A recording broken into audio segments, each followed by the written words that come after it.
not just salt. The drink from the glass of the judges acquires strange magical properties in his hands and suddenly begins to teleport. That is the name.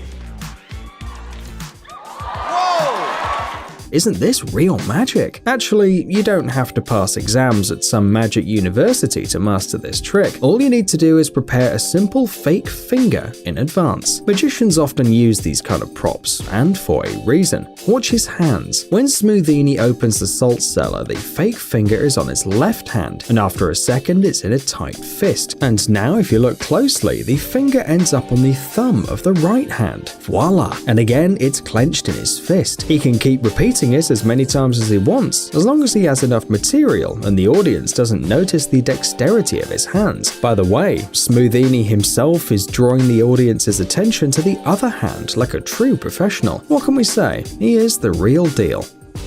Balloon swallow trick.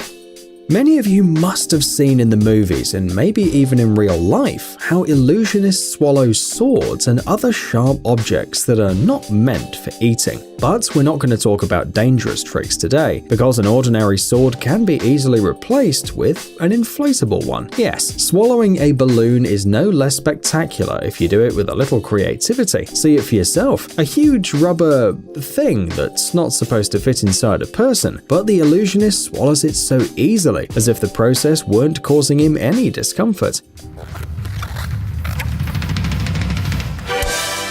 Well, maybe just a little. The balloon even seems a little appetizing in the end. But what is the secret? We're gonna be honest, it's all about preparation. Before you go on stage, you need to prepare the balloon by piercing it with a needle near the end. Not where you inflate it, but on the opposite side. You have to pierce it several times, very carefully, all the way through to get an even number of holes. The faster you want to pull the trick, the more holes you need. Once you're done with the preparation, you can move on to the trick itself. Inflate the balloon as usual, but be careful not to let the air get to the holes and start escaping. Meanwhile, you can talk to the public, make jokes, or do something magical to distract everyone from the balloon. Then all you have to do is put the ends that doesn't have holes in your mouth and slowly push the nod, rolling the balloon into itself. The air will come out through the holes, and the small deflated balloon itself will eventually fit in your mouth completely. Now you just hide it behind your cheek and talk to the audience. Like any other trick, it requires training, but once you feel in control of both the ball and your tongue, you may add a little fun and learn how to make special swallowing movements during the trick. Just don't swallow the props. Magical Oreo.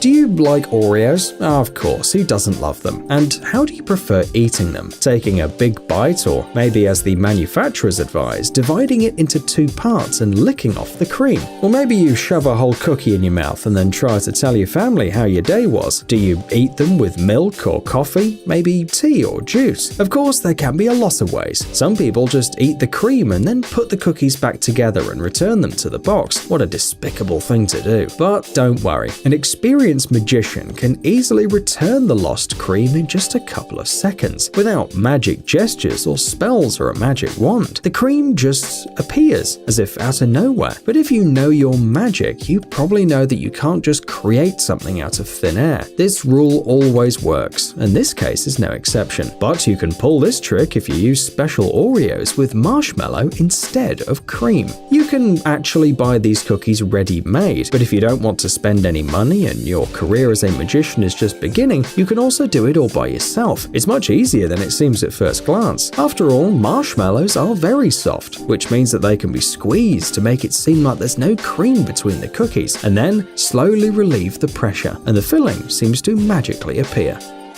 The Chains of Death. American magician Criss Angel is a well-known personality in the world of magic and illusions, and he can turn anything into a prop for his magic tricks, even the most ordinary chain lying in the backyard. This trick is often called the Chains of Death, and it's easy to see why. The magician wraps the chain around his neck, then hands over the ends to the audience or his assistant, and then, after a dramatic pause, he gathers all his strength and gives the order. 3.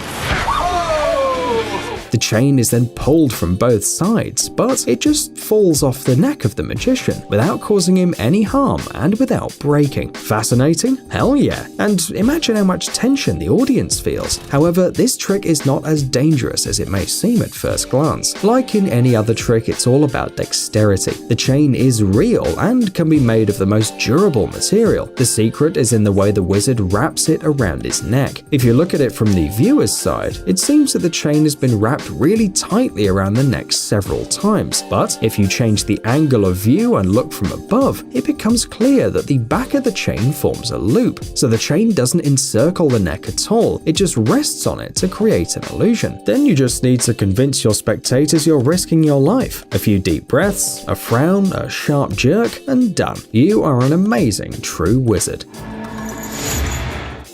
Neck chain. Have you heard of an illusionist named Dynamo? He's an incredibly cool British magician whose performances made the public scream in awe. Meanwhile, skeptics don't understand how he pulls it off, and even after a few years, his tricks still seem incredibly cool. Oh my goodness.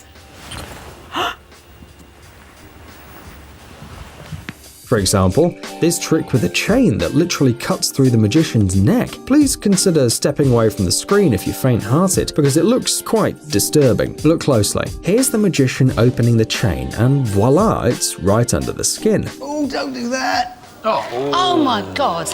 And then it pops out without any skin damage.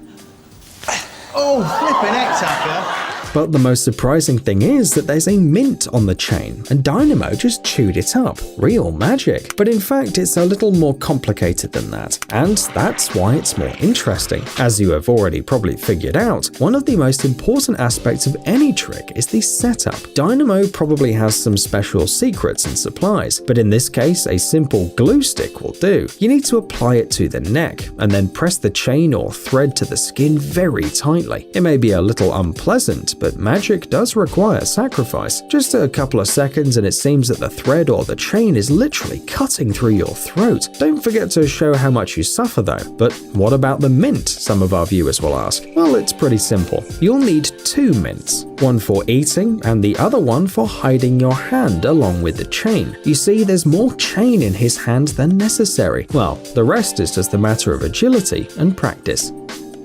Coin trick. How can we talk about revealing tricks without a good old coin trick? Dynamo knows this too, so he learned how to deal with coins like a real wizard. Everything is simple. Here, he spins the coin, it rolls on the table in front of the magician, and the second the coin is ready to snap to the floor, Dynamo suddenly catches it on his finger, and the coin keeps spinning as if nothing had happened. What a remarkable dexterity! But it's more than that. You will also need some preparation. If you look closely, you can see that the nail on the index finger of the magician is different from the rest. And it's not a coincidence either, because the props are very important. To repeat Dynamo's trick, you need 2 coins, an ordinary one and another one with a little secret, a hole drilled in the edge. You need to fix a thin wire in this hole and then install it on a fake nail or just glue it to your finger with a double-sided adhesive tape. Now the coin will spin on the tip of your finger without falling off. But that's not it, because you still have to replace one coin with another at some point. To do this, you need to tilt the table imperceptibly towards yourself, spin the coin, and at the moment when it's almost on the edge, spin the other coin, the one on your finger. Don't forget to put your hand with the secret finger under the table though. Well, all you have to do now is raise it at the right moment and the trick is done. By the way, the coin on the wire stops almost immediately, so you can bring it to your lips and blow on it to make it spin longer.